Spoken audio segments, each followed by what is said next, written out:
Saturday Night Theatre. I Said the Sparrow by Michael Davies.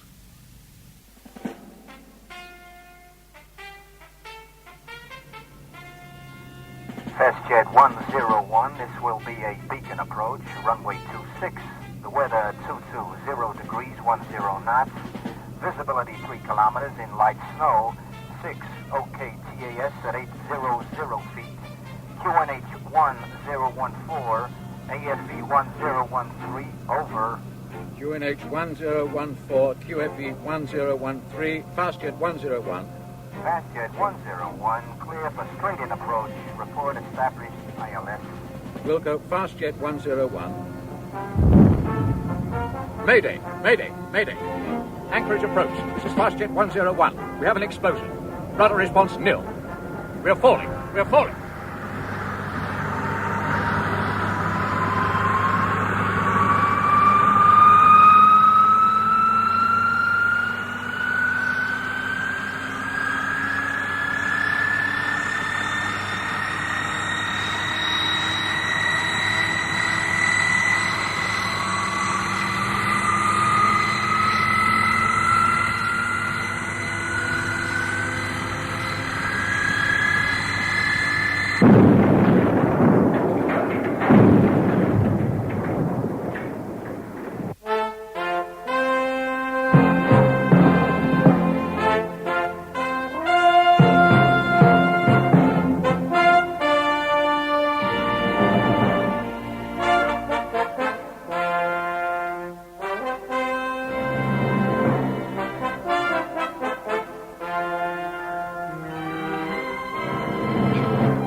Anderson, cable commissioning engineer for HMS Dorsal. Your parcel? Oh, yeah.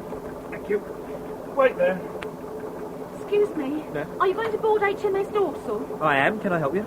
I want to get a message to my husband, weapons electrical mechanic Graham Bowles. They said they were sending somebody, but nothing seems to be happening. Well, could you find him for me, please? Well, I can try. No promises, mind. I'll only be working in one part of the ship, and there's an awful lot of men on board there. What's his name again? Bowles. Weapons electrical mechanic Graham Bowles. Bowles? Yeah, tell him his wife's at the dock gate with a baby, and I want to see him for a minute. Would you do that, please? Well, I'll do my best. Oh, thank you very much, sir. Morning, Harry. You managed to get here all right? Oh, yeah. Foot down and a following wind. How are you, Mr. Jones? It's nice to see you. Oh, I'm fine. Bit bleary-eyed, perhaps. I've been working most of the night. The dorsal's in the South Basin. Left at the flagpole and out along the quay. Oh. Run through, sir. You won't forget, will you, sir? I won't forget.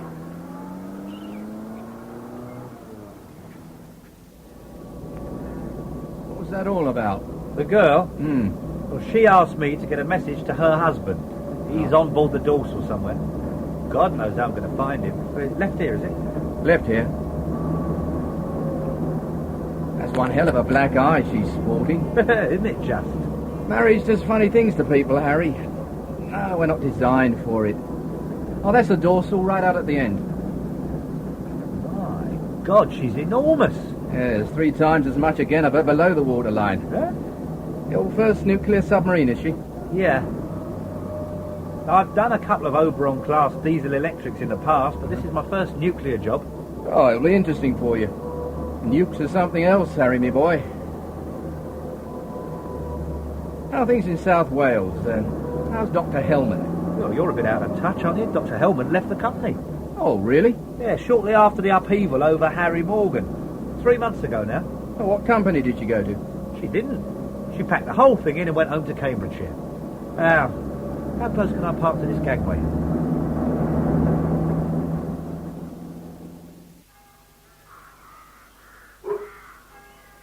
Jason! Here, boy! Jason! He's probably drawn a fox or the like. Very deuce of a job to call him off now. A task to test the authority of Mrs. Woodhouse, no less. Jason! Come here, you silly ass! It's a beautiful morning. A time of year to knock spots of all the rest, I always think. The woman of the seasons. Colourful, beautiful, reliable. Not that woman always is, of course, reliable. Or dog, for that matter. Or Autumn. Here, Jason. How old is he? I'm not sure. 7 or 8, perhaps. It's my parents' dog. I'm just his minder. I see.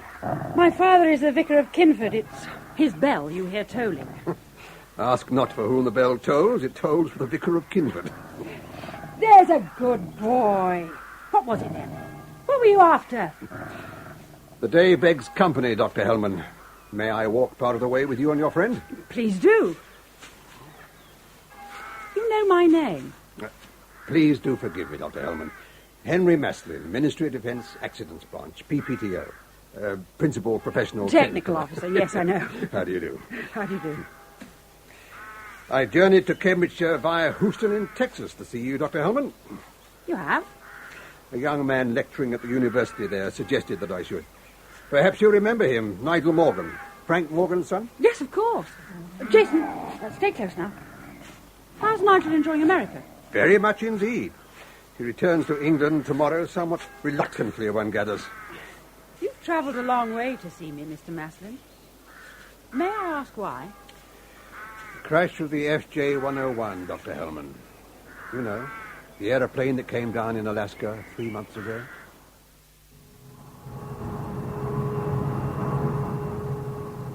Reactor terminal starboard vent, plus 274. The reactor is controlled from the manoeuvring room aft. We lifted rods 2 days ago, sending the reactor critical, and we now have the primary loop under pressure, ready to supply the secondary loop with clean steam for tomorrow's sea trials. Your particular area of interest, of course, is the control room forward, so if you will follow me, gentlemen. After you, Lieutenant. Daylight lighting throughout the boat, full air conditioning, a constant temperature of 72 Fahrenheit. When we're under the North Pole, everyone on board here is in shirt sleeves. What do you think of her, Harry? Incredible. Absolutely incredible.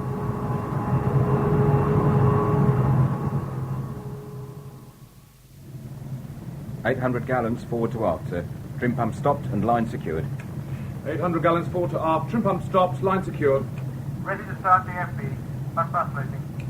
Stand by to start DFB. Check zero loading all meters. All meters zero loading, sir. Bus floating. Close DFB breaker. DFB energized. DFB energized, roger. This way, gentlemen. Officer of the day is Second Lieutenant Swinburne. He is in charge of the control room and will see that you have everything you need. Morning, gentlemen. Good morning. I will leave you in his capable hands, if you will excuse me, Mr. Jones, Mr. Anderson. Thank you, Lieutenant. Carry on, Mr. Swinburne. Sir. You have test equipment you want brought on board, Mr. Anderson? Yes, oscilloscope, decade box, AVO and the like. Richardson Powell. Sure detail at the double.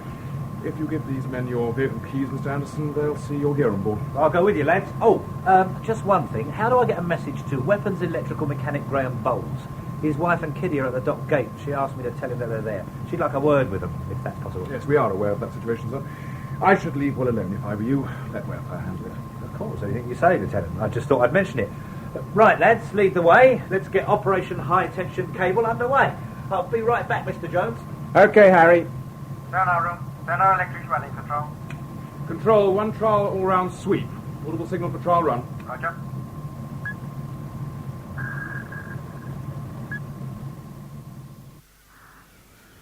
How long was Frank Morgan head of the technical department, Dr. Hellman? Frank was in charge for 30 years. And you were his assistant for 15 years. a very long time indeed. Yes. He was to become director of research, and you were to take over as head of technical after him. Is that correct? Yes, that's correct.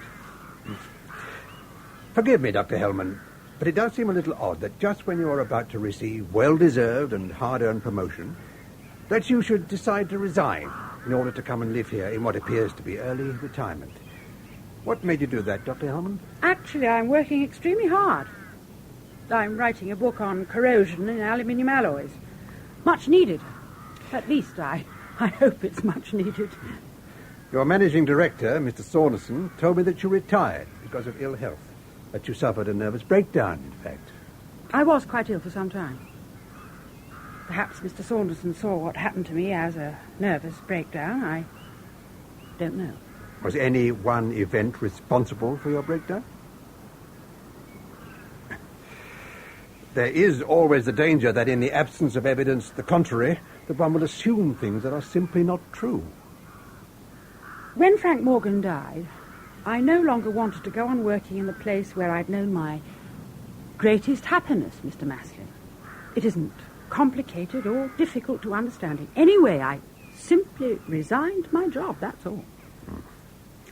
Would it be impertinent of me to ask whether or not you were in love with Frank Morgan, Dr. Hellman? Yes, it would be, Mr. Maslin.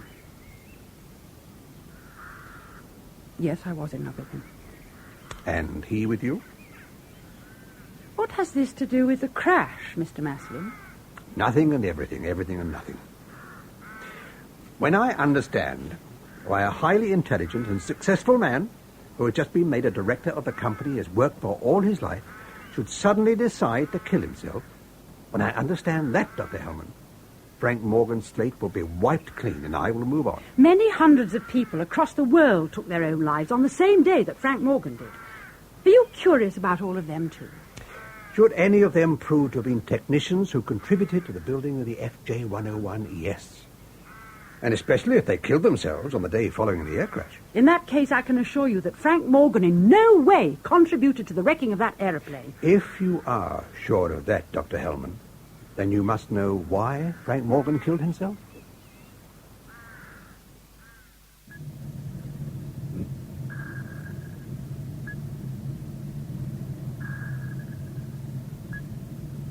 Sonar electrics all sound and functioning, Control. Over. Control, sonar electrics all sound and functioning. Thank you, sonar. Kill signal. Roger. Come in. Good morning, First Lieutenant. Welfare Officer Khan, sir. A slight problem, I'm afraid. What seems to be the trouble? The wife of weapons electrical mechanic Graham Bowles is at the main gate, sir. She wants to see her husband. Is there any reason why she shouldn't see him? She has a very severe black eye, sir, and is considerably upset. Oh. Bowles is doing? Don't know, sir. She refuses to tell me anything and simply insists upon seeing her husband. She has a small child with her, sir.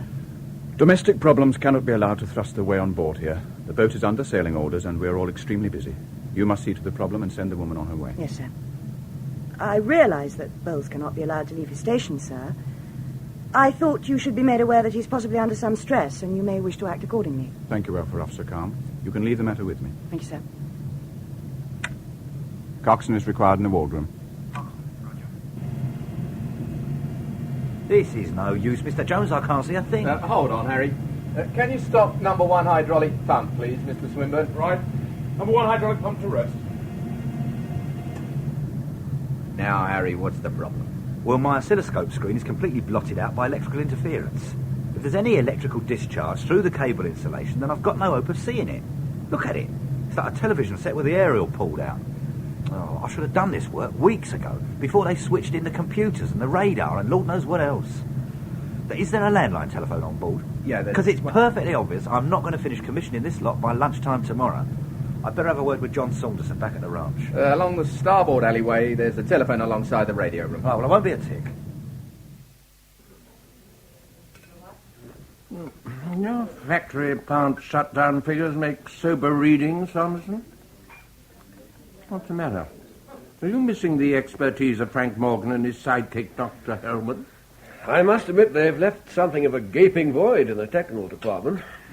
We're trying to recruit, but it's not easy getting the right people. Hanson's away commissioning equipment on board a nuclear sub. Brightman and Ellis are slinging cables across the S. Van Dam. So, we're virtually down to Philip Maitland, the technical manager, and Gordon Harkness, a design engineer. Hence the coughs and splutters out on the factory floor. If the dust more or less settled after the crash of the FJ-101 and the business of Frank Morgan doing himself in? Yes, pretty well. We're back to normal. Apart from being short-staffed, of course. Are you aware that Henry Maslin has been sniffing around the university at Houston, Texas, talking to Frank Morgan's son, Nigel? It was I who sent him there. Oh. Indeed? Well, he needed the help of an expert on silicon chips and microcircuitry. He asked for Harry Anderson, but he was away commissioning. So, I recommended Nigel Morgan. Who better? He's considered to be a world authority on the subject, I believe. Cheeky. I went one better. I used Maslin as a messenger. I sent Nigel a copy of the Sunday Times with our advertisement for a director of research. ringed in red. And the job his father had been given before he removed himself from the scene? The same? Nigel won't take it, of course. He has his sights set on higher things.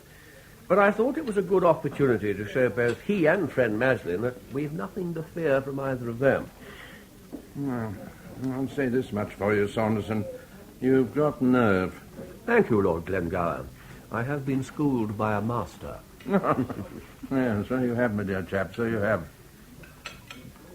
What if Maslin makes its way to Dr. Hellman via young Morgan in America? Had you thought of that? It has to be a possibility. Well, aren't you concerned what the silly bitch might say now that she's shot off in a fit of self-righteous pique? She could jolly well sink the lot of us. But to do that, she'd have to reveal her beloved Frank as a fool and an incompetent. I can't see her doing that, can you? Well, a cool one, Saunderson. I'd rather have you for a friend than an enemy. Excuse me, Mr. Sanderson. Yes. Telephone call for you, sir. Will you take it at your table, sir? I can plug the telephone in. Thank you, yes. Hello, Saunderson speaking.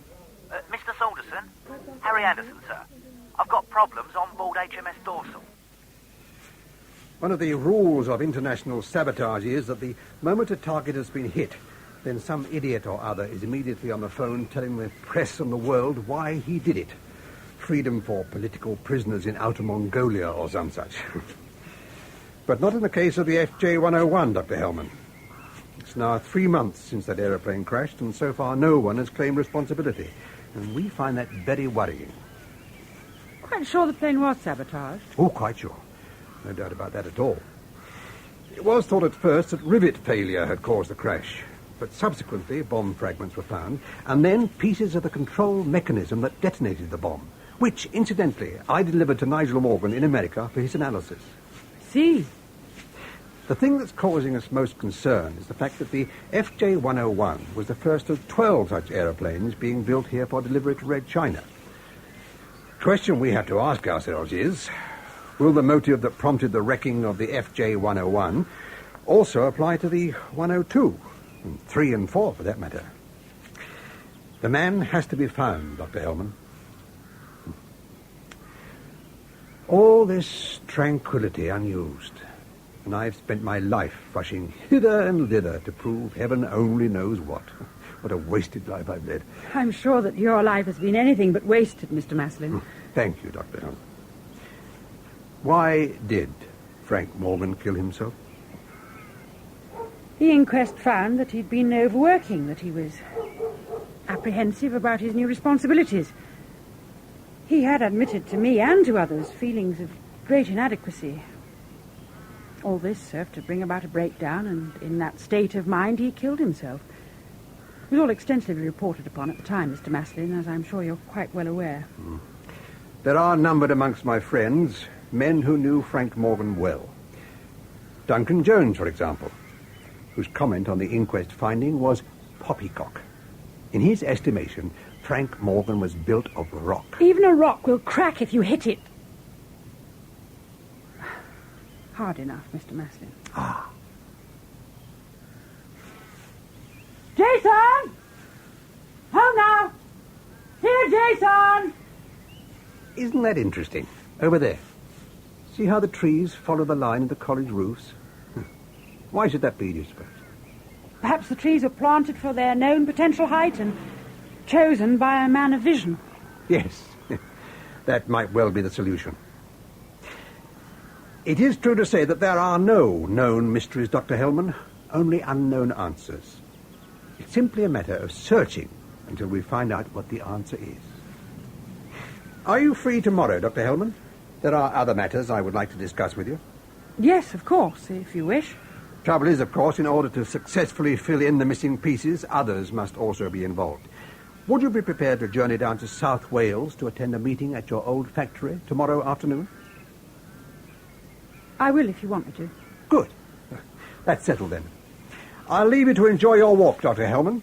Until tomorrow, then. Good day. Goodbye, Mr. Maslin. Damn.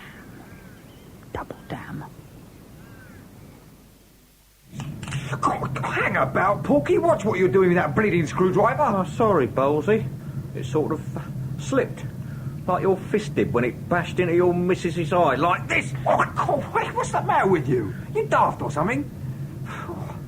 What about my missus' eye? Oh, don't come innocent, mate. Jacko just come on board. He says your missus is at the main gate with your nipper and she's got a black eye like the toe of your boot, bleeding animal that you are. Oh, turn it in with that bloody screwdriver. I never touched her. Did you manage to get hold of your boss? Yeah, I spoke to John Saunderson, the MD. He was out to lunch with Lord Glengower, chairman of the group. Now, the first question he wants answered is, since I can't measure insulation discharge levels, will you accept the cables on the overload and earth test sequences? Well, the short answer to that is no way. There's far too much at stake, Harry. Well, in that case, he sees no alternative other than we go on our sea trials and observe the cables working under full load conditions. It's up to you, Mr. Johnson. Well, we need ministry clearance. No problem there. How do you feel about it? Oh. There's not much choice, is there? I mean, I can't honestly say that going to sea in one of these things has been a lifelong ambition of mine. Ah, you'll enjoy it. Great fun. I'll tell you when we get back whether or not it was great fun. In the meantime, let's do what we can by the way of discharge test then, shall we? Second Lieutenant, we've got an electrical interference problem. Tell me, what circuits can you isolate without actually starting World War III? Excuse me, Coxswain. Yes, Bowles, what is it? My wife and kids are at the main gate asking to see me, sir. Just a quick word, I'll be right back. Oh, sorry, Bowles, no one leaves the job in hand. Back to your station, lad. I think she's in some kind of trouble, sir. Jacko just come on board and says she's got a shocking black eye. Shouldn't have given it her then, should you, Bowles? No, I didn't, sir, honest. I never touched her. Please, Coxswain, just a word, I'll be right back. Oh. Leave it with me, Bowles. I'll take it up with the First Lieutenant. Back on station, there's a good lad. Ah, yes, sir. Thanks, Coxswain. UCL running. Forward clean water valves to open. Forward clean water valves, 2 turns to open. Roger. Excuse me, number 1. Yes, Coxswain, what is it? Bowles, sir. He knows his missus is at the dock gates asking to see him. He just asked permission to go ashore, sir. Did you give him permission? Not yet, sir. Tell him to stand down for 15 minutes. Aye, sir. Thank you, sir. Sex is a terrible thing, Coxswain. It'll draw a man further than gunpowder will blow him. It will, that, sir. Excuse me. How's that, Mr. Anderson? Well, it's better, but there's still miles too much interference. What else can you isolate? You've just about had the lot. Everything else is active stroke functional. Could you build some filter circuits, Harry? Measure the frequency of the interference and filter it out? Well, it's not easy, but it's worth a try, I suppose. Excuse me, Second Lieutenant. Where's Bowles? He went ashore to see his wife, Coxswain. I thought he went to you for permission. But I didn't give it, did I? Right, Bowles. We'll soon see about that. If you won't tell me what the problem is, Mrs. Bowles, how can I possibly help you? I don't want you to help me. I just want to see Graham for 2 minutes, that's all. If you just let me talk to him, I'll go away, I promise. Your husband's very busy at the moment, Mrs. Bowles. His ship is about to put to sea. Oh, well, is it money? If it is, I could probably... Oh, it isn't money. Oh, go to hell. Come on, Kerry, we're going. Wait, Mrs. Bowles, if you'd only trust me, I could help you. Oh, drop dead. Oh, stupid, idiotic woman. Oh, God, they make me so angry. Cheer up, Mum. You can't win him all, as I say. Oh, my wife is here. Where is she? Oh, she's there. Quickly, Bowles, go after her. Thank you, ma'am. Hey, Bowles, your pass! Where's your pass? Kathy!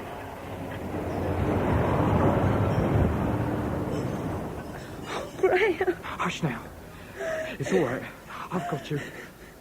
Kathy, you're all right. What happened? He beat me up.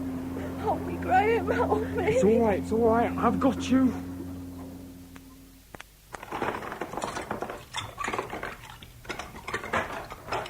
Hello, Mother. Hello, dear. Did you have a nice walk? Yes, thank you. Oh, you're back, are you? With your muddy paws all over my clean kitchen floor. All right. I'll get you something to eat in a minute. A man called to see you whilst you were out. Someone from the Ministry of Defence. I think he said he was. Mr. Mallon, was that it? Maslin, Henry Maslin. You carry on, Mother. I'll see to the dog. Come along, Guzzlegar. Thank you, dear. I told Mr. Maslin that you usually walk over towards Histon along the edge of the woods. Did he find you all right? Yes, Mother. There you are. Eat those and stop being a nuisance. Well, what did he want? Who, Mother? The man, dear. Mr. Maslin. Well, was it important? Quite important. I have to go down to South Wales to attend a meeting tomorrow afternoon. Oh, must you, dear? Daddy and I hoped that you'd put all that unfortunate factory business behind you now. We don't want to see you upset again. I'll be perfectly all right. Well, if you must, I suppose. Will you go by train, dear? It's a very long way to drive. I'd prefer to drive. Oh, well, will you stay overnight? It's much too far to motor there and back all in one day.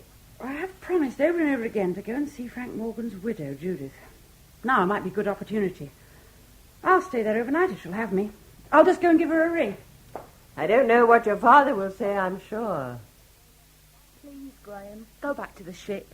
I'll be all right now that I've seen you. You'll get into awful trouble if you stay here any longer. First I'm going to get you out of here and onto a train to my mum. Then I'll go back to the ship. I'm not leaving you two here for your old man to beat up every time the kid cries in the night with earache. Drunken animal that he is. Oh, where's my number 2 uniform? I won't get far wearing a boiler suit, will I? Oh, it's in the wardrobe. Look, go back now, and Kerry and I'll make our way to the train and go and stay with your mum. Please, Graham. First I'll put you on a train, then I go back to the ship. All right? Have you got everything? Yeah, I think so. Oh, I'll just climb into some decent gear and we'll be on our way. Look, hurry, Graham. Please, hurry. Come in. The cable commissioning engineer Anderson, Captain, you sent for me? Ah, the second lieutenant tells me that you're having difficulty carrying out installation discharge tests on the hydraulic pump high-tension cables. What seems to be the trouble? Well, sir, standing electric fields in the control room are blotting out the oscilloscope screen. So I'm hoping to be able to tune out the noise by building filters. We're on that now, sir. Ah. Will you be able to complete the task by the forenoon tomorrow, assuming that your filters work? Well, it's extremely unlikely, sir. Mr. Jones has asked the Ministry of Defence for clearance for us to be present on board during your sea trials, Captain. Ah. Thank you, Mr. Anderson. That is all I wanted to know. Come in. Oh, I'm sorry, Captain. I didn't know Mr. Anderson was with you. Oh, that's quite all right, number 1. Mr. Anderson has been bringing me up to date on his cable commissioning position. It seems likely that both he and Jones, MOD, will be accompanying us on our speed trials. Can you think about organising bunks for them and what have you? Certainly, sir. Oh, thank you, sir. Oh, thank you, Mr. Anderson. You may stand down. Carry on with the good work. Yes, sir. Thank you, Captain, and excuse me. We could have done without having boffins on board, but if needs must, I suppose. Yeah, you wanted to see me, number 1. We're a man down, sir. Sick, injured, or AWOL? AWOL, sir. Weapons electrical mechanic Graham Bowles jumped ship an hour ago, Captain. He went ashore without permission and hasn't returned to the boat. Alert the naval police and shout hell high for a replacement, number 1. I'm not taking her out undermanned. Aye, aye, Captain.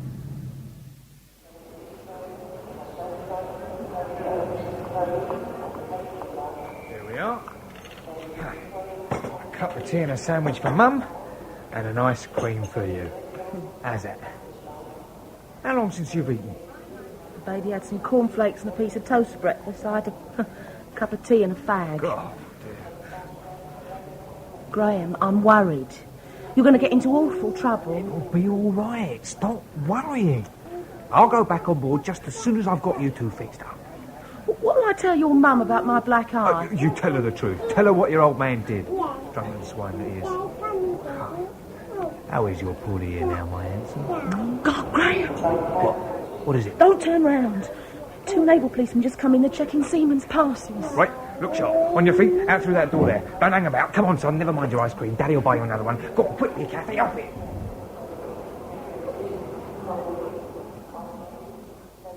Aren't you sick of it, Saunderson? Up to your ears in this bang bang and you're dead business? Relying on NATO and its war game for your tonnage? If you make a mistake on a commercial order, you may lose a customer. If you make a mistake on a defence contract, you lose your factory, as Frank Morgan so nearly demonstrated a little while ago.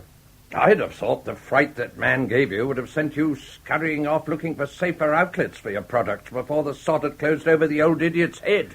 Well, that's precisely what we are doing, Lord Glengarry, but these things take a great deal of time. Yes? Mr. Harkness is here, sir. Oh, send him in. If you want to promote Harkness head of technical, Saunderson, then you jolly well do it. Never mind what Maitland has to say about it. You're the boss. Yes, all right. Leave it to me. Ah, there you are, Philip. Come along in. Good morning, sir. Good morning, Lord Glengower. Maitland, did you ask Harkness to bring in the lab releases on the cables we supplied to the nuclear sub? Maslin's bound to want to see them when he arrives this afternoon. Yes, he's collecting them together now. Oh, good. Sit down, Philip. Sit down. Thank you, sir. What have you got against this chap Harkness, Maitland? Sanderson tells me you don't see eye to eye. Oh, you really are the limit, sir. I didn't say anything of the kind. What I said was, Philip isn't too keen on having Gordon Harkness as head of the technical department, which is not the same thing at all. Well, of course it is. Nitpicking nonsense. Why don't you want Harkness promoted head of technical, Maitland? I don't think he's the man for the job, that's all. He's just not up to it. I thought Harkness was supposed to be a top-flight cable design engineer. Well, and so he is. But that's all he is. He simply hasn't got what it takes to handle factory floor supervision. You've got to be pretty tough to survive out there. And Harkness hasn't got it. Well, sort it out any way you choose, but I want the situation resolved, and quickly. As long as you've got men like Henry Maslin breathing down your necks, then you need someone to be responsible when things go wrong. Frank Morgan. Oh, look what happened to him. Oh, better Morgan cut his throat than either of you two. What about this chap, Anderson, the one away on board the sub? Could he do it? He's the best field engineer we've got. We'd find it hard to replace him. Coupled with the fact that Harkness is as jealous as hell of him, they'd fight like cat and dog. Anderson is a factory floor graduate. Harkness despises his lack of formal qualifications. Well, it seems to me that... yes? Mr. Harkness is here with the lab release figures for HMS Dorsal, sir. Do you want to see him? Bring him in, Sanderson. Let's take a look at him. Yes, send him in. Yes, sir.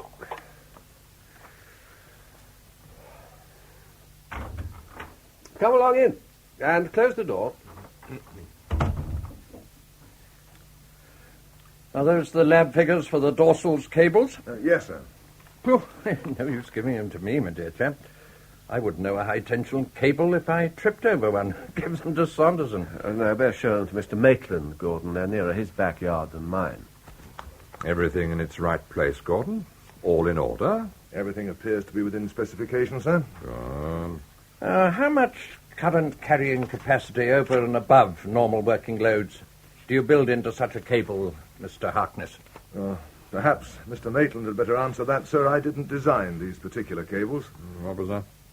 I said, sir, that you designed the cables for HMS Dorsal. It says so here on the release note. Cables designed by Philip Maitland under your signature. My dear chap, you know perfectly well that is a mere technicality. You designed them, I released Your them. design, my draftsmanship. It says so here on the release. I had nothing whatsoever to do with the design of these cables. You know that as well as I do. What the devil are you playing at? You signed as the design engineer. Therefore, the cables are your responsibility and not mine. You see? You see what I mean? Is this the man you want as head of the technical department? The moment the slightest responsibility is placed upon him, he immediately wriggles out of it. You designed those cables, Harkness. You and you alone. I was never anywhere near the drawing board on this project, and, well, you know it. You never are you, sir? What? But that doesn't prevent you taking credit for everything drawn upon it. Now, gentlemen, this is all very unnecessary. We're not at risk in this. It doesn't matter which one of you designed the cables. There's nothing wrong with them. So, let's just cheerfully produce the figures of Mr. Maslin when he arrives this afternoon, and then go quietly about our business, shall we? Thank you, Gordon. You've been a great help, as always. Thank you, sir. We'll discuss this later, Gordon. Yes, sir. We most certainly will. Excuse me, gentlemen.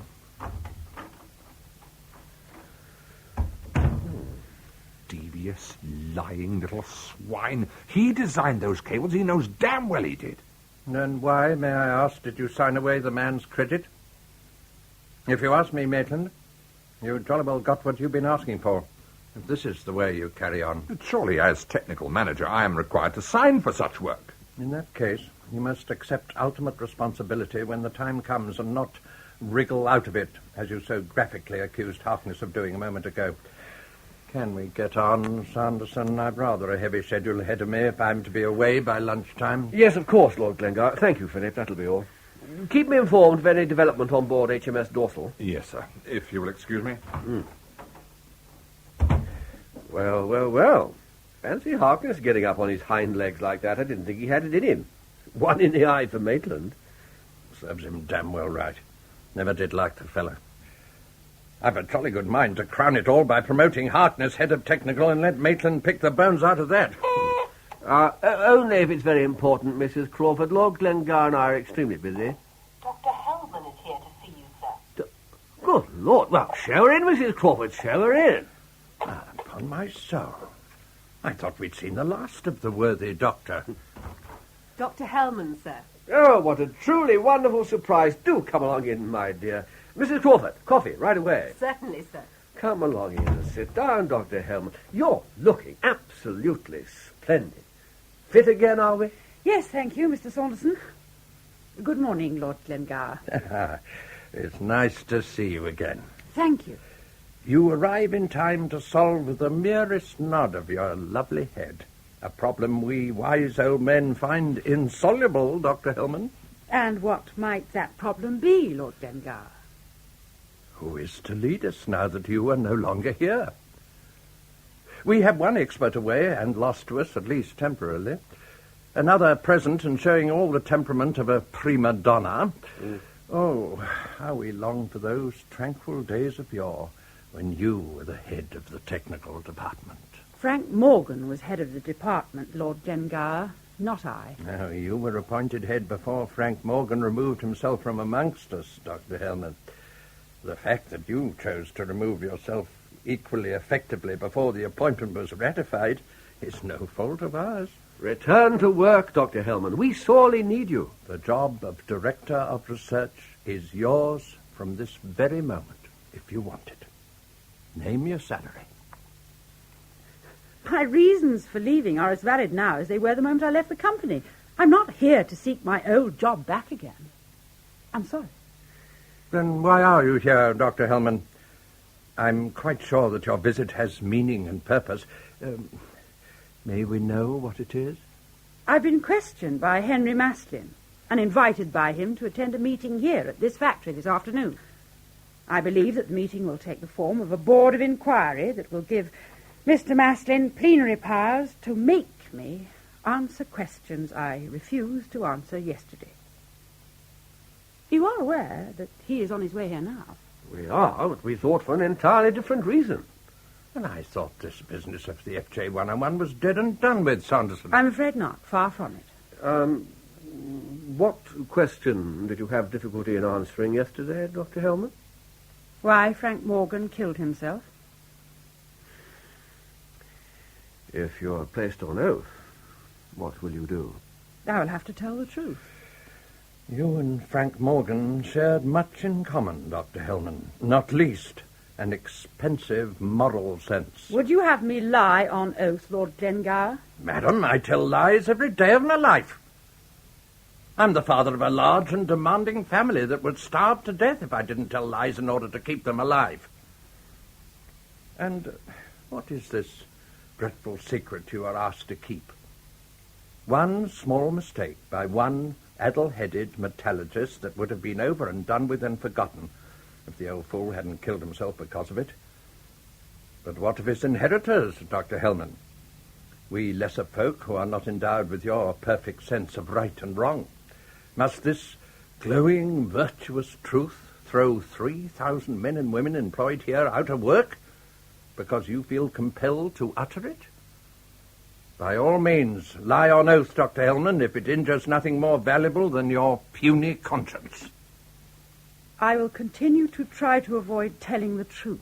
I will not lie to conceal it. Then go to the devil, woman. If you had done as I asked in the very beginning and admitted Frank Morgan's error to the Ministry of Defence, instead of covering it up, this situation would not now exist. Nor would the factory, madam, nor would the factory. We are here because we had the courage and determination to survive. We cannot all of us run and hide in the countryside writing our memoirs or books on corrosion or whatever else your valuable contribution is at the moment. The decision to conceal Frank Morgan's slip-up from the authorities was based on the fact that it in no way contributed to the loss of the FJ 101. The fact that Morgan believed that it had and killed himself because of it is unfortunate, but it is not our responsibility.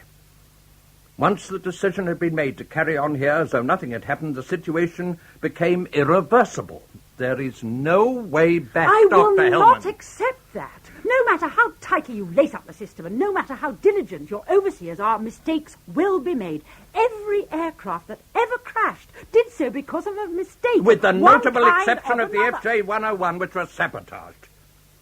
Fool and incompetent Frank Morgan might have been, but in no way did his lapse contribute to the wrecking of that aeroplane. Which is the best possible argument for telling Henry Maslin exactly what occurred. In return for this, I am sure he would allow Frank's error, and the company could go forward with a clean slate. If you will do this, then I will gladly return to work for you. Yes, but if we do that, then we automatically admit to a cover-up. What you ask is impossible. Then I'm afraid we have nothing more to say to one another. When Mr. Maslin arrives, will you tell him that he can contact me at Frank Morgan's house? I shall be there for the rest of the day. Here we are. Coffee and biscuits, just as you always liked them, Dr. Hellman. I'm sorry, Mrs. Crawford, I'm not staying. Excuse me. You're not leaving, Dr. Hellman? Yes, I'm afraid so. Good day, gentlemen. You weren't able to persuade Dr. Hellman to come and take charge once more. I'm afraid not. No, just leave the coffee, my dear. Lord Glengower and I are more than grateful. What a shame. I was looking forward to things being as they were in the old days. What a shame.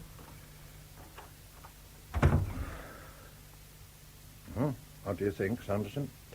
Will she scupper the lot of us, or will she button her lip? If she does decide to keep quiet, it'll be for better reasons than we've been able to invent.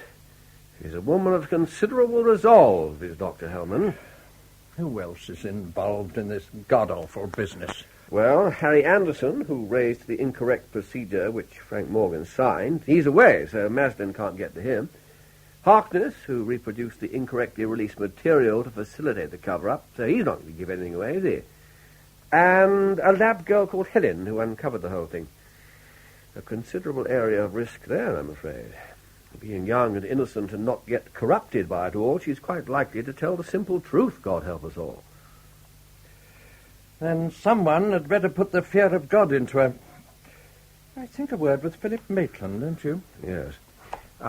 Ask Mr. Maitland to come in, would you please, Mrs. Crawford? Yes, sir. Won't mind if I shove off before Maslin arrives, will you, John? I've managed to stay out of this so far, and I intend to keep it that way. Can't afford mud on my boots. Of course, Lord Glengower.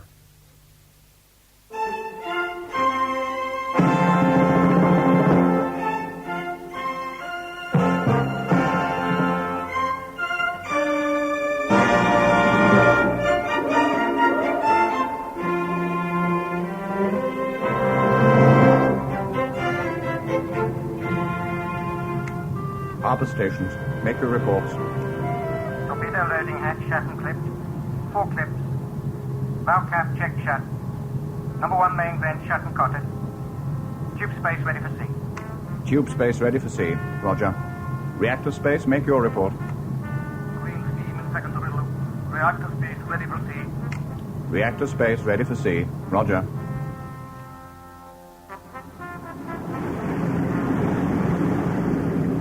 Captain to control.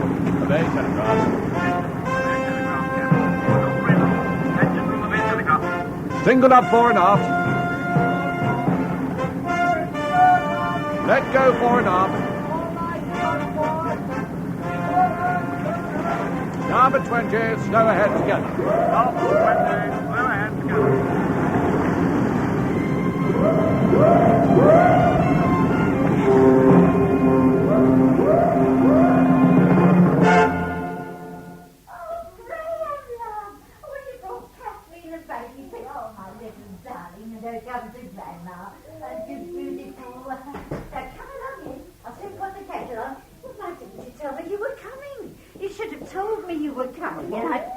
We didn't know ourselves till yesterday, did we? No, not till yesterday. Whatever have you done to your eye, dear? But my big boy hasn't been knocking you about, has he? No. Walked to the end of the door, didn't you, Kath? Oh, yeah. Wham, bam, head on into it. Oh. I've been telling her, raw steaks the thing. £3 a pound, you must be joking. Oh, let me look at you. Oh, what a big boy you've grown. Oh, what a lovely surprise. What a lovely surprise.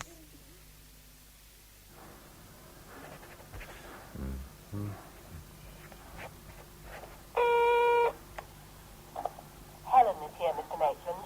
Send her in.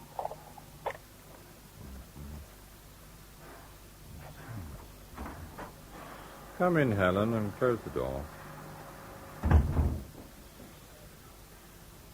Sit down, Helen. I'll be with you in a moment. Thank you, sir.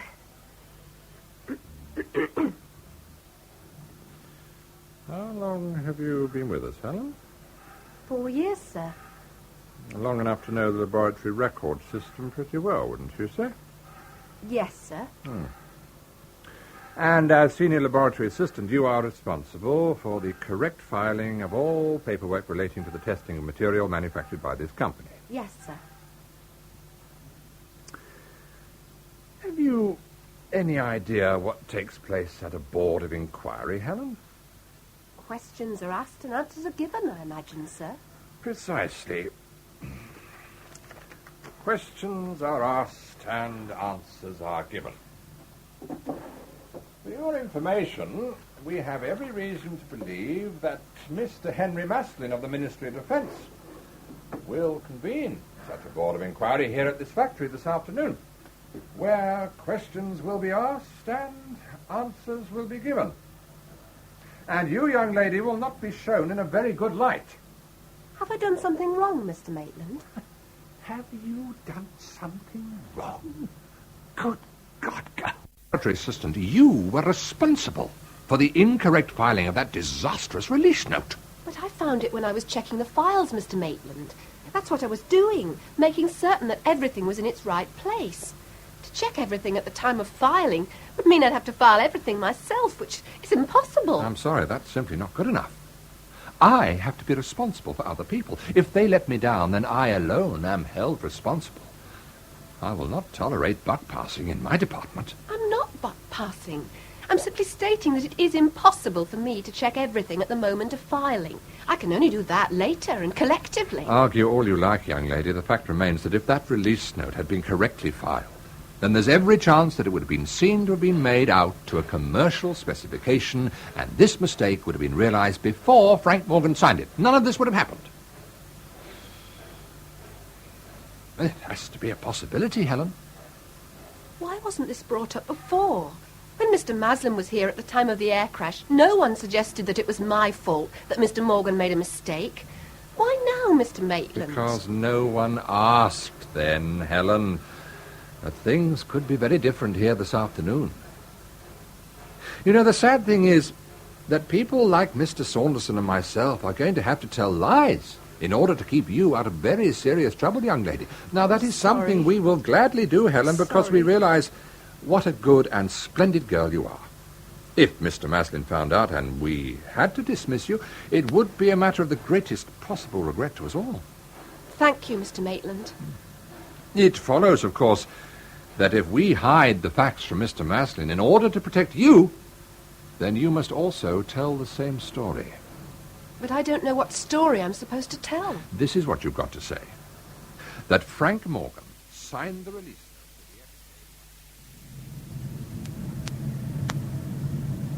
Ease your helm.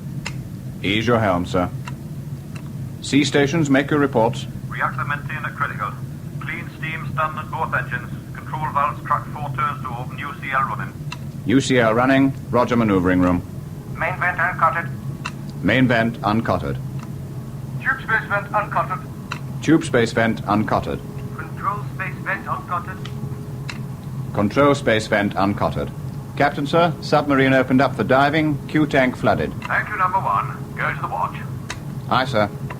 Go to the watch, coxswain. Red watch close. Red watch close, sir. Send off diving and next of kin signal to SM3 Fastlane, coxswain. Aye, sir. All phases in balance, Mr. Jones. Variac standing at 200 volts, 30 amps flowing in all lines. All phases in balance, Harry. What's all this submarine ready to dive, sir? I thought at least I'd have time to get used to the idea. Relax, Harry. We're not diving yet. She'll steam in this condition at all times, ready to dive at a moment's notice. No panic. Well, thank the Lord for that. What's the matter? Are you nervous? Oh, just a bit. Don't worry, I'll soon get over it. We'll be lost in the job and you'll forget all about it. You'll see. Who did you get as Bowles' replacement, coxswain? Fresh out of training school, God help him. I've put him with Killick Seaman Evans in the hydraulic pump room. Keep an eye on him, coxswain. Aye, sir. Starboard 20, half ahead together. Starboard 20, half ahead together, sir.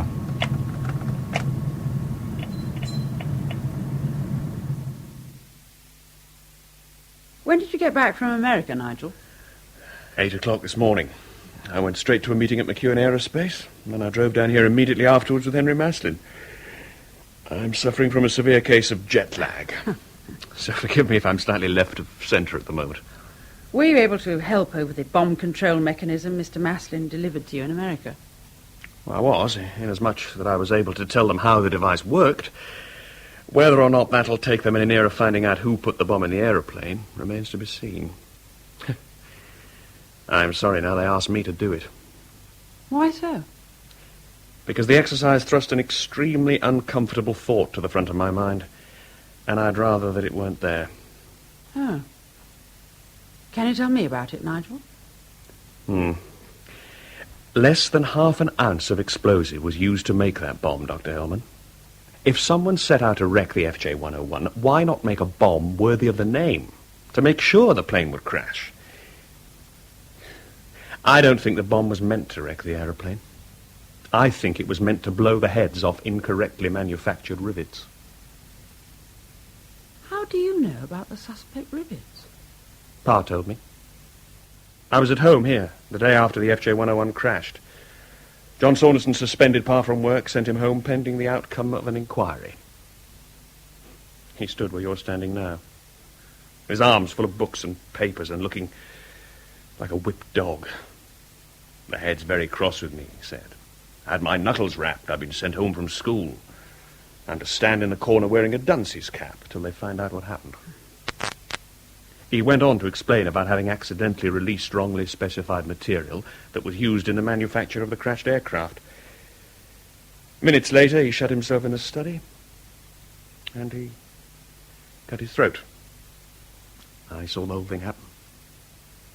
You believe that the bomb was meant only to draw attention to your father's mistake? Well, it has to be a possibility. Your father hadn't an enemy in the world, Nigel. It's impossible that anyone would want to do such a thing. Who knows what's going on in people's minds, Dr. Hellman? Some nut with a chip on his shoulder. Who can say? Have you told Henry Maslin about this? No, not yet. But unless he comes up with the answer, then I'm going to have to tell him, aren't I? So far, all I've done is to suggest that the circuit used to control and to detonate the bomb should be shown to every company involved in the FJ-101's manufacture, in the hope that someone somewhere might recognize the design technique of an individual. Oh, it's a long shot. It's worth a try. I began by showing it to Philip Maitland and Gordon Harkness this afternoon. Didn't mean very much to either of them, I'm afraid. It's a pity Harry Anderson is away. He's the electronics wizard. At least he would have understood the circuit, which is more than can be said for the other two. Nothing lost. I think really I used it as an excuse to go to the factory just to be able to turn down an offer John Saunderson made me. Director of Research? Oh, you know about that? I encouraged Mr. Saunderson to make you the offer before I left the company. I hoped that you would take the job. Oh, well, after what they did to my old man? No one did anything to your father that wasn't perfectly reasonable at the time and under those circumstances. It may not seem so in retrospect, and certainly not from your point of view. But at the time, everyone believed faulty rivets had caused the crash of the FJ-101. Exactly. And someone was going to have to carry the blame, and that someone was Pa. I'm surprised at you whitewashing that mucky little gang, Dr. I'm Hellman. not whitewashing anyone, Nigel. I'm simply stating a fact. You resigned, for God's sake. You think I resigned in protest at what happened to your father? Well, why else? Everyone knew how much you thought of one another. Why else should you resign? I resigned because the company used the work I did, proving the material released by Frank to be sound, to cover up the mistake he'd made in releasing it. There was nothing wrong with the material released by Pa. There was nothing wrong with the material, only the method of testing and releasing it. A commercial specification was used, and consequently no samples were kept in what is known as the aircraft blood bank. Before I was able to prove that there was nothing wrong with the material, and thinking himself responsible for the crash and the death of the 7 men on board, your father killed himself. How did the company use the work you did to cover up Pa's mistake? They present Henry Maslin with my material and my test figures as though they were the material and figures produced by Frank. Since the reproduced material was perfect, it neatly covered up Frank's error. Maslin suspected nothing. I resigned in protest at the cover-up. You wanted Pa's mistake reported? He would have had it no other way. Your father and I were both Ministry of Defence signatories, which means we were able to release material to defence contracts without ministry supervision. If I were a party to a cover-up, I would forfeit my right to be in the factory. I had no option other than to resign. Well, why didn't you simply report what had happened? I couldn't be sure that the government wouldn't withdraw ministry approval from the company. If that happened, then they would have to close down. If the mistake your father made had contributed in the smallest possible way to the crash of the FJ-101, then I would have had no choice other than to overrule John Saunderson and report it. But it didn't. So the only course left open to me was to resign and remove myself from the factory. I went there this morning to try once more to make them own up and face the consequences, but they will have none of it. They see the risk as too great, and maybe it is. After all, I wouldn't confess either, would I? I resigned, remember? Well, well. So that's what it's all about. Poor old Pa. Oh, there's worse to come. Did Henry Maslin tell you why he's visiting the factory this afternoon? No. He's going to hold an official inquiry, and I'll have to testify on oath. I'm going to have to repeat to Henry Maslin what I've just told you. Do you have to tell him? Why not tell a few fibs? From what you've told me, he'd have a hard time proving anything against you. Or anyone else, for that matter. Your father wouldn't approve Nigel, and neither would mine. Isn't it simply a matter of survival? Well, Pa's dead. Telling the truth isn't going to help him, is it? Quite the reverse, it seems to me. If the factory did lose its licence, then he would be blamed for it. How can I lie on oath, Nigel? It's been done before. What am I going to do?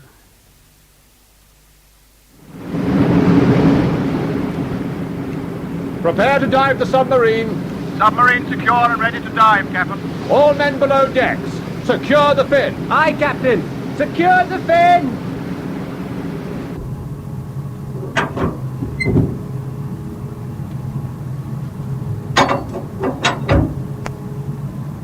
Make a signal to our escort ship. We are about to dive. Fearless, Fearless. This is Dorsal. Radio check. Over. Fearless to Dorsal, receiving you, strength 5. Pass your message. Dorsal to Fearless. Submarine at diving stations. Go to underwater telephone. Over. Fearless to Dorsal, go to underwater telephone. Good luck, Dorsal. Roger and out. Mr. Jones, Mr. Anderson, everything in order, gentlemen? Yes, Captain. All cables well in hand, sir. Very well, number one. Let's baptize the baby, shall we? Dive the submarine. Press the klaxon twice. Aye, sir.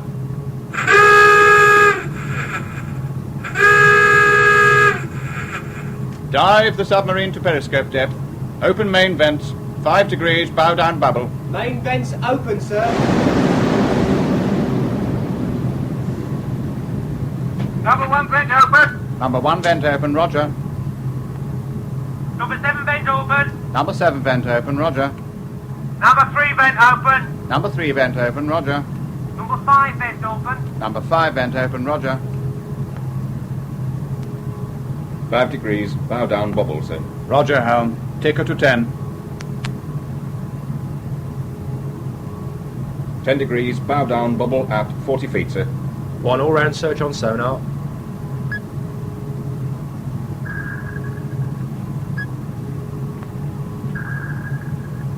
Submarine at 60 feet, sir. Periscope depth. Periscope depth, Captain. Close main vents. Trim 100 gallons from forward.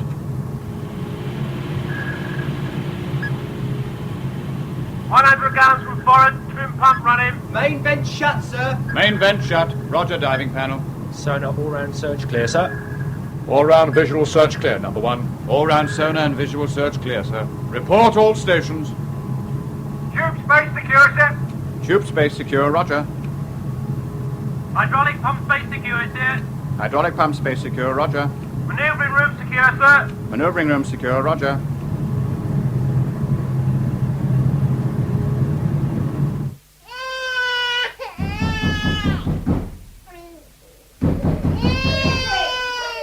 Naval It's the crushers, Graham. What are we going to do? Right, I'm off. Tell them you come here on your own. Tell them you haven't seen me. All right, Graham, go quick, out the back window, quick! All right. If I get clear, I'll meet you in the feathers tonight, all right? What do you want hammering on my front door? What do you want with hair on you? Your son, Mrs. Bowles. We have reason to believe he's here. Mind if we take a look and You push in! I'll have the law on you. Charlie! Mrs. Bowles? What do you want? Mrs. Kathy Bowles? What's it to you? Your husband is absent without leave from his ship, Mrs. Bowles. Is he here with you? There's nobody here except me and me mother-in-law and the kids, so you can shove off, the pair of you. Hello, Sonny. Where's your daddy, eh? Where's your daddy? After him, Charlie! He's in the gun! Leave him alone! He hasn't done anything, Kathy. What's going on?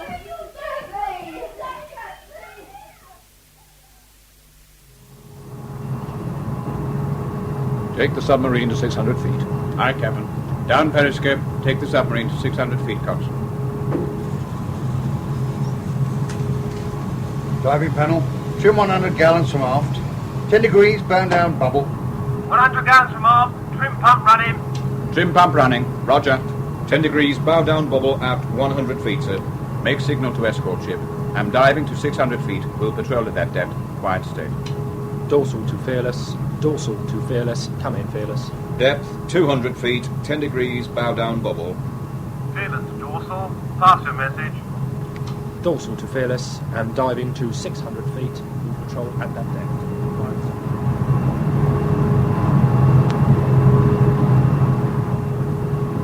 Variac standing at 800 volts.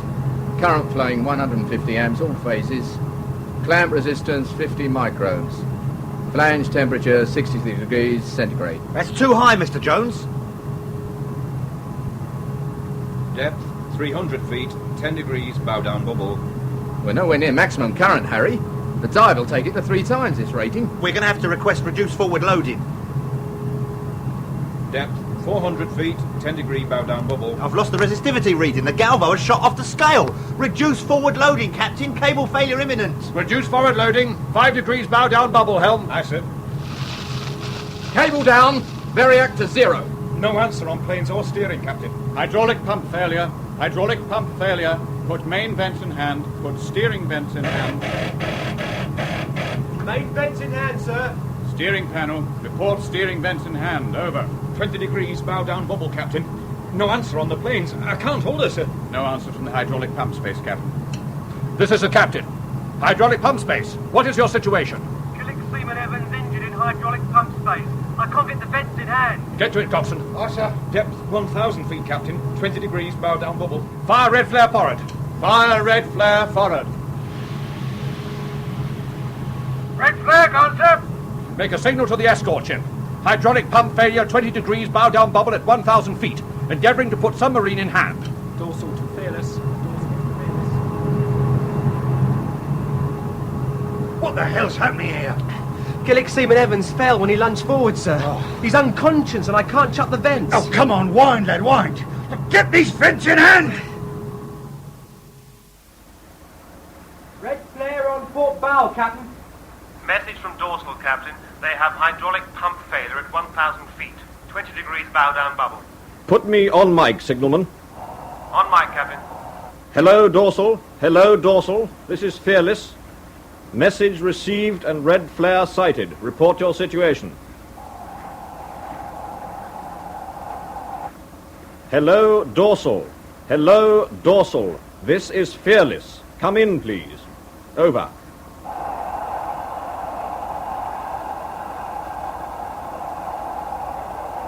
She's not answering, number 1.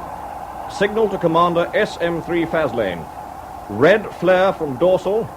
Hydraulic pump failure at 1,000 feet, 20 degrees bow down bubble. Not answering underwater telephone.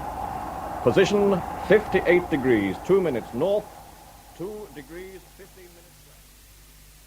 You removed samples of the material supplied to the manufacturer of the FJ-101 from the aircraft blood bank and prepared the laboratory for the reappraisal of the materials by Mr. Duncan Jones of the Ministry of Defence. Now, what day was this, Helen? The day following the crash of the FJ-101, Mr. Maslin. And how did you know that the material you took from the blood bank was in fact part of the original consignment supplied to the FJ-101?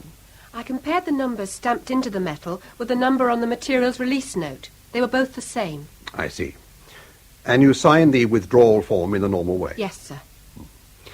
As senior laboratory assistant in charge of records and documentation, you found nothing other than it should be when preparing for Mr. Duncan Jones's visit?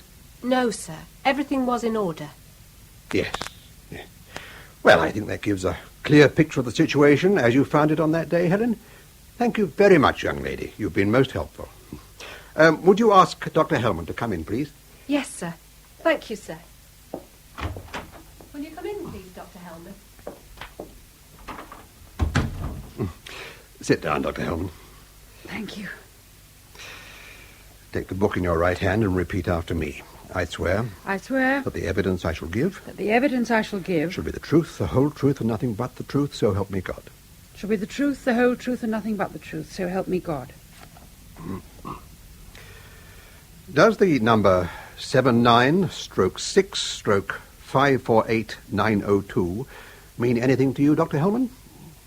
It's the works order number relating to the rivet material this company supplied to the FJ-101.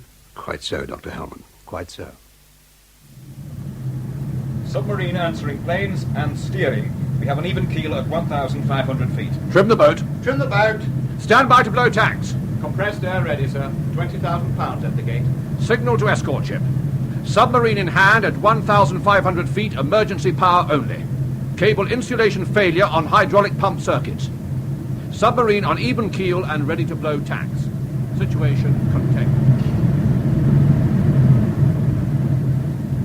We are ready to make an emergency surface, Mr. Anderson. Make your report. We've removed the failed cable, Captain, and have almost completed fitting a replacement. You'll be able to restore power to the hydraulic pumps within minutes, sir. The G-clamp, Mr. Jones, I can't reach it. G-clamp, Harry, right.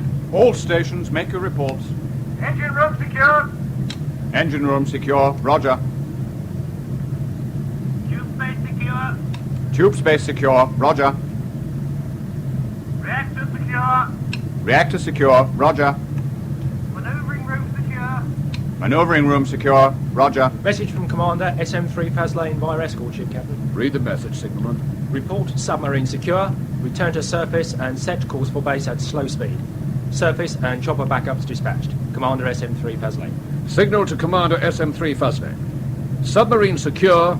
Will surface and set course for base. Ready to restart the hydraulic pump, Captain? Stand by to restart hydraulic pumps. Hydraulic pump bus bars floating. Close the breakers. Closing breakers now. Circuits loading.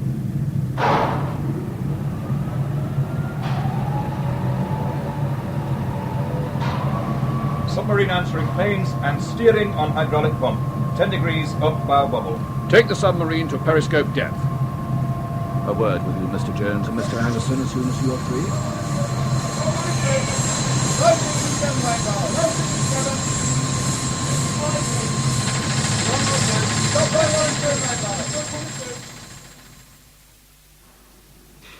Dr. Hellman, I've listened to a procession of people, all of whom reassure me that nothing whatsoever happened at this factory outside its normal controlled function that is even worthy of a passing mention. And yet, on the day following the crash of the FJ-101, Frank Morgan, head of the technical department, went home at lunchtime, locked himself in his study and killed himself. Now, I find that extraordinary. Unless, of course, he believed himself to be responsible for the air crash and killed himself because of it. That would make sense. Did Frank Morgan believe himself responsible for the crash of the FJ-101? If he did, then he was mistaken. That does not answer my question. Whether he was or was not responsible for the crash is entirely beside the point at the moment. What I want to know is, did he believe himself to be responsible? You must answer, Dr. Hellman. I'm waiting.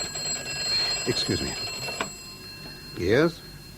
It's Saunderson here, Mr. Maslin. I'm sorry to have to interrupt you, but we've just received a message from the Ministry of Defence telling us of a cable failure that's occurred on board HMS Dorsal. The instruction is that you rerun lab tests on the cables involved immediately. Thank you, Mr. Saunderson. Very well, Dr. Hellman. We will continue our conversation later on. Couldn't you have foreseen the point of cable failure? Either of you? Well, this has been the problem all along, Captain. If we'd been able to monitor the cable insulation discharge as intended, then of course we would have seen the event long before it happened. We would have spotted it in port immediately the cables were fitted. But you see, local interference completely blotted out the oscilloscope screen, and we've been flying blind the whole time. But these cables were laboratory tested and passed fit. Why should they break down the moment they were put under stress? Because the cables were tampered with, Captain. I beg your pardon, Mr. Jones. Did I hear you correctly? You claim the cables were interfered with in some way? Yes, sir. Look, sir, here's the damaged piece of cable. Now you can see where a corona discharge took place through a rupture in the insulation here. Huh? I see. Now, if only one pinhole had existed, then it would have been impossible to say what happened because of the charring effect of the current discharge. But there are two further minute holes immediately adjacent, sir. Look there. See for yourself. Could the holes have been made accidentally when the cables were being installed? It's quite impossible, sir. The insulation is very thick and extremely tough. In my opinion, these holes were drilled in order to make the cable fail. You are aware of the seriousness of what you are saying, gentlemen. You are stating that someone tried to sabotage this boat. Yes, Captain. I'm afraid that's the truth of it. Good God. But there is a possible answer, sir.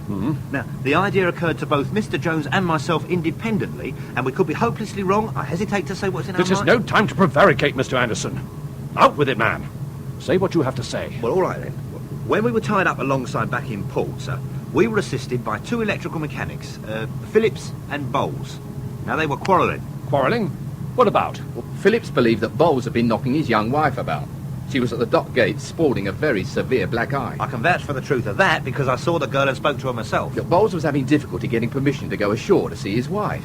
It's just possible that he damaged the cables, hoping to delay the submarine's departure, sir. I see. It's only a theory, Captain, and we might be quite wrong. We might be doing this Bowles a great disservice. The first lieutenant to the captain's cabin immediately. First Lieutenant, Roger. It is at times like this that I regret we no longer hang men for tricks like this.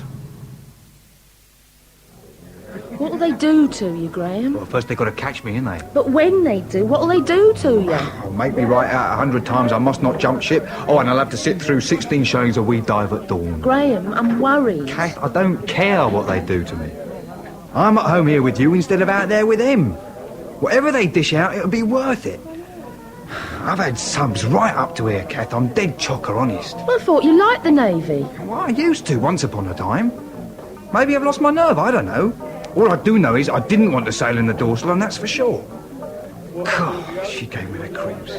Why? What was the matter with her? I don't know. It's just a feeling I got. The minute I set foot on board her, I broke out in bleeding goose pimples. Maybe it's because I'm used to the old Oberons where you live inside the next man's jersey. All that room and all that daylight lighting giving me the abdags, give me stomach cramps. I just couldn't take to her. Come on, drink up. Same again, is it? No. Can I have a whiskey and lemonade, please? Aye, aye. There'll be a gay time in the old town tonight, tra-la-la. Oh, Graham. Go on, give us your glass. Excuse me. Yeah? Can I see your leave pass, sailor? You get off. Come on! Get him! Hey! Captain! Captain!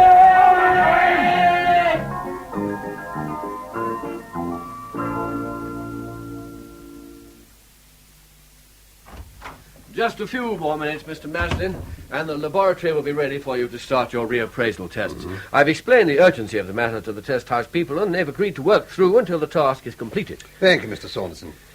Have you shown Dr. Hellman the work you did on the bomb fragments, Nigel? Not in any detail, no. Then you should, my dear chap. Nothing short of genius, Doctor. Have you your copy of the circuit Nigel showed us this afternoon, Mr. Saunderson? Yes, it's here. Thank you. Explain its function, Nigel. Right. Time and pressure were the two parameters used to control and ultimately to detonate the bomb. Each time the interior of the aeroplane was pressurized at the beginning of a test flight, the timing circuit became activized, and each time the plane returned to the ground, the timer returned to zero, and simply waited for a further flight. It required 8 hours of constant pressurization to achieve detonation, which is London to Anchorage precisely. When the plane was approaching Anchorage Airport, the bomb exploded, blowing the heads off rivets and carrying away control cables in the tailplane.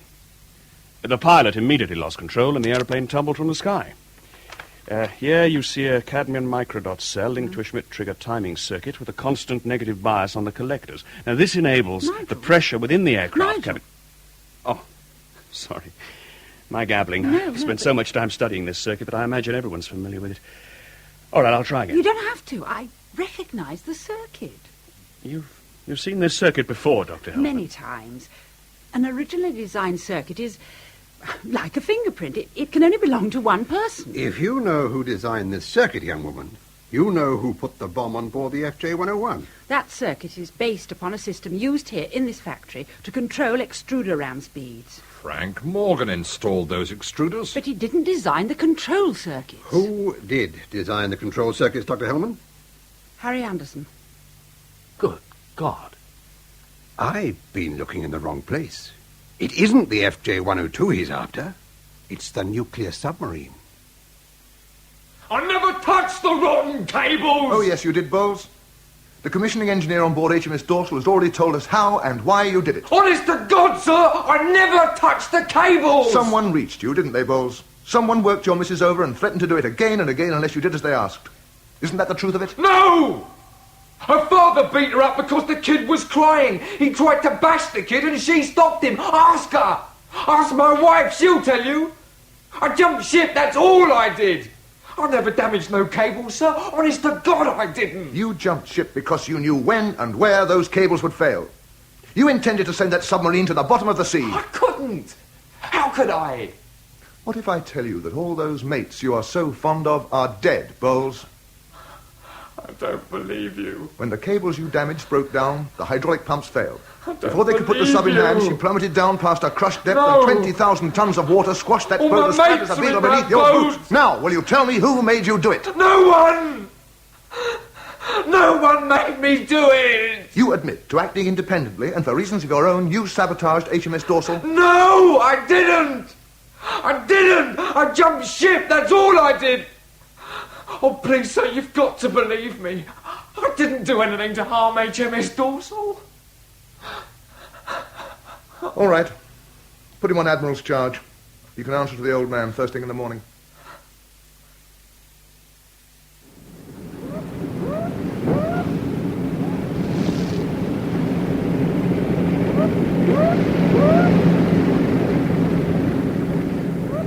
Ahoy, Dorsal!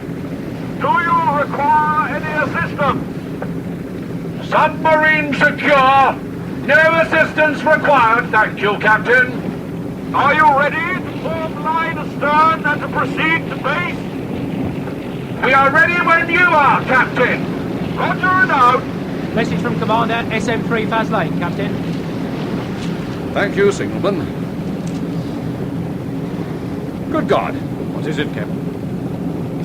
Cable commissioning engineer Harry Anderson, now known to be a high security risk. Place him under close arrest until the vessel reaches base, where he will be charged with attempted sabotage of HMS Dorsal. Commander SM3 Faslane. Well, see to it, number 1. Aye, Captain. Starboard 20. Slow ahead. Starboard 20. Slow ahead, sir.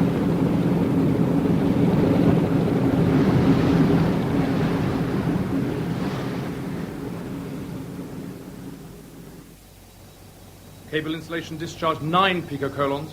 That's a bit high, Maitland. We hardly passed 3/4 loading. Check those cable clamps. We're picking up resistance somewhere. Excuse me, Dr. Hellman. Yes, Arnold, what is it? It's Helen, miss. She's terribly upset. Would you come and have a word with her, miss? She wants to talk to you. Yes, all right, Arnold. Where is she? In the balance room, miss. Cable insulation discharged 12 picocolons. This really is much too high, Maitland. Whatever is the matter, Helen? Oh, Dr. Hellman, I'm so miserable. Oh, there, now, never mind. Come on, sit down. Now, why not tell me all about it, eh? What happened to Mr. Morgan? was all my fault, Dr. Hellman, and I'm so ashamed. Please let me tell Mr. Maslin the truth. I don't care if they sack me like Mr. Maitland says they will, because I deserve it, Dr. Hellman. I deserve it. What's all this nonsense about sacking you, for heaven's sake? What happened to Frank Morgan wasn't anyone's fault, Helen. An unfortunate combination of circumstances led Mr. Morgan to make a simple mistake, that's all. No one could have prevented what happened, least of all you, my dear. But I could have. If I'd noticed the incorrect procedure before Mr. Morgan signed it, then none of this would have happened. It was you who did notice it. You found the release note incorrectly filed. It was I who filed it in the wrong place, Dr. Hellman. How can you possibly know that, Helen? Anyone in the laboratory might have filed it, including me. No, miss. It was amongst a batch of aircraft release notes that Mr. Harkness gave me to take in for Mr. Maitland to sign because you were away on holiday. I'm sorry, Helen, I don't understand. How did Frank Morgan's signature appear on the document if you, in fact, took it in to Mr. Maitland for him to sign? Because Mr. Maitland wouldn't sign them, that's why. He made me take them back to Mr. Morgan for him to sign. Now he's dead and it's all my fault. Helen, are you quite certain of what you're saying? Because it's of the utmost importance. You mean that Mr. Maitland refused to sign the release notes and made me take them to Mr. Morgan for signature?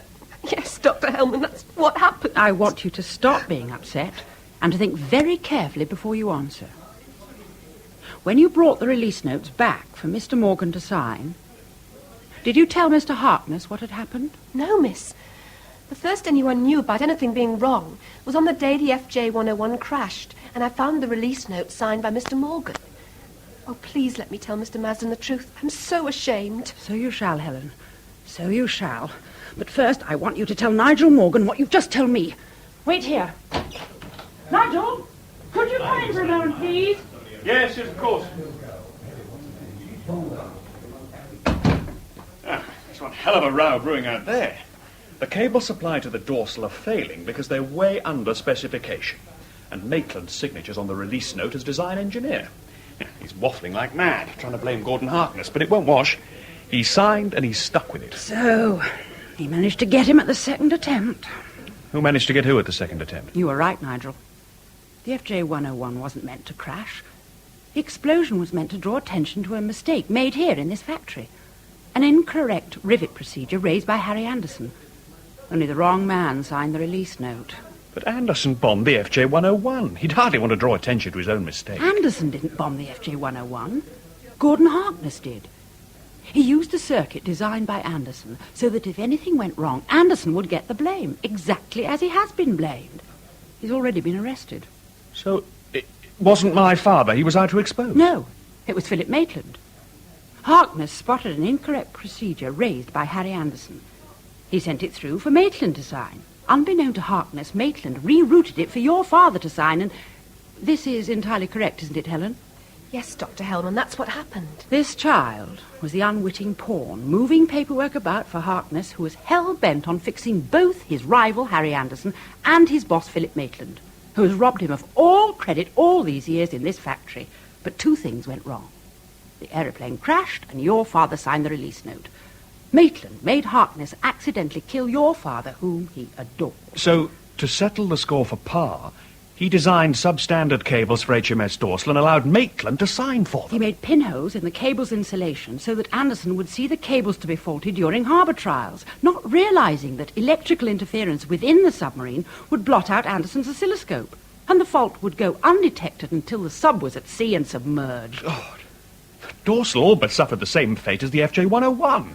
Now, Helen, now you can tell Mr. Maslin the truth. But before you do, we have to get our hands on Gordon Harkness. Where is he? He's in the lab, watching the cables fail under test and digging a hole to bury Maitland in. Right. Let's go and give him a small push from behind, shall we?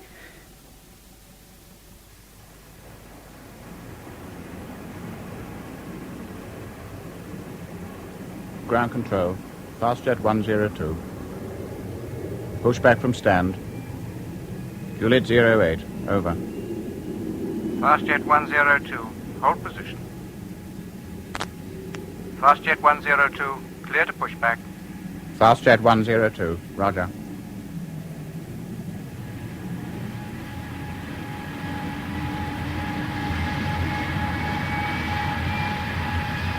Well, Mr. Maslin, there's your second aircraft, safe and sound and ready to leave for Peking. How do you feel? You can tell your children that you once knew a happy man. What about the factory, Mr. Maslin? Will you withdraw your MOD licence because of what happened to Frank Morgan? I don't think so, Dr. Hellman. With Maitland gone and you two there to look after things, I don't think I'll have too much to worry about. Mind you, I might get a little bit nervous if either of you decided to resign at some time in the future. There she goes. Goodbye. And good luck.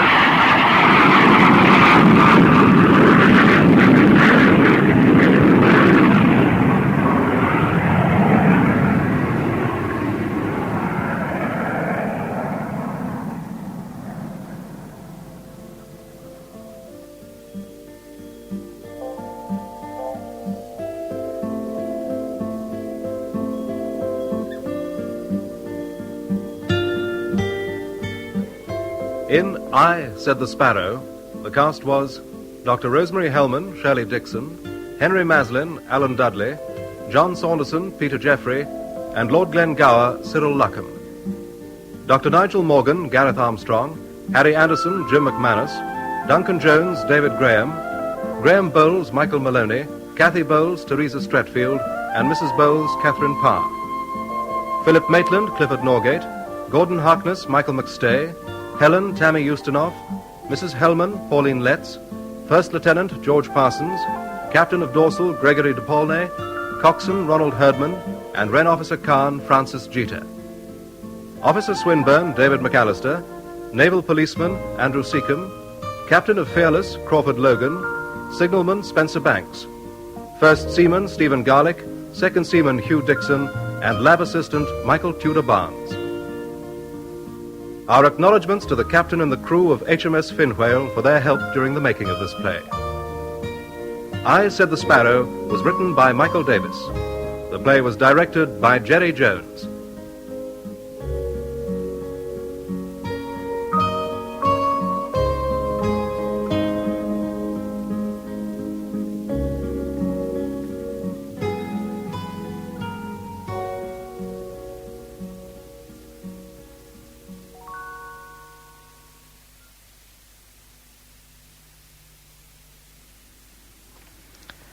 There's a second chance to hear I, Said the Sparrow on Monday afternoon at 3:02. In a quarter of an hour after the 10 o'clock news, another traveller's tale in the series Something to Declare. This week, Anne Catchpole recalls a visit to the tiny Hindu kingdom of Nepal, rooftop of the world. She set out as a tourist, but returned with much more than glossy snapshots for the holiday album, as you can hear at 10:15. Light in Our Darkness is at 11 o'clock. A Word in Edgeways with Brian Redhead is at 11:15. He and his guest will be discussing the touchy subject of middle age. And then at 11:45, Maurice Mason, a Norfolk farmer, talks about his passion for rare plants, picked up in places like Madagascar, New Guinea and South America. Those are our programmes for the remainder of this evening. Now the weather forecast for tomorrow. England and Wales will have sunny periods after the clearance of early mist or fog, which may, however, persist near some coasts. Northern and southeastern areas will be cloudy at times, with perhaps a little rain in places. Northern Ireland and southern Scotland will have early mist or fog patches. It'll be cloudy at times, with a little rain here and there, but sunny intervals will develop. Northern Scotland will have sunny intervals and scattered showers.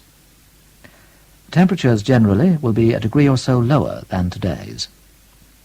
And the outlook for Monday and Tuesday: after some showers at first, most places will become dry with sunny intervals. Temperatures will be near normal generally.